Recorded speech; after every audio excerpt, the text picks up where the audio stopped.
ওঠা লাগে বান্দরবানের কারাজ এলাকারে আমরা বীর বাহাদুরকে দেখতে চাই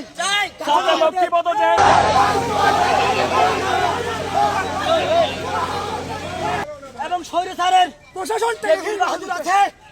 জুলাই যুদ্ধ থেকে আজ পর্যন্ত বাংলাদেশ বান্দরবানের প্রশাসন থেকে প্রশাসন দিয়ে আসছে। আমরা যখন এখানে আসছে, আমরা যখন প্রতিবাদ করতে যাচ্ছে, প্রশাসন উল্টা আমাদেরকে থামাতে যাচ্ছে এবং প্রশাসনের প্রোডাকশনে বীর বাহাদুর তার নিজ ঘর থেকে আজকে এই মুহূর্তে পালিয়ে গেছে এবং প্রশাসনের লোকরা দিচ্ছে না, বলতেছে তোমরা এখান থেকে চলে যাও। তোমাদের দাবি কি এখন? তোমরা কি আগামী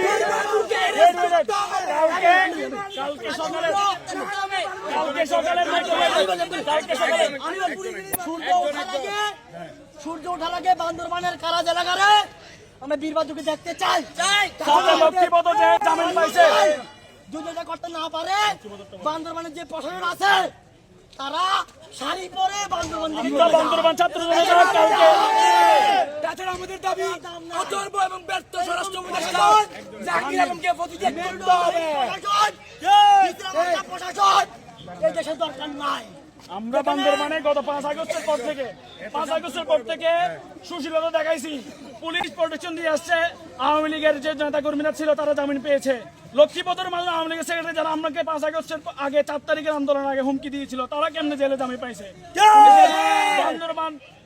বান্দরবান প্রশাসন ব্যবস্থাকে আমরা অবশ্যই দাবি জানাই। তবে আগামীকাল সকালের মধ্যে যদি বীর বাহাদুর এবং অন্যান্য আওয়ামী লীগের চুরি নিয়ে অভিযান চালিয়ে গ্রেফতার করা না হয় আমরা বান্দরবানকে আবার অচল করে দেব। বান্দরবানের চুনাপুটি দৌড়া যাবে না।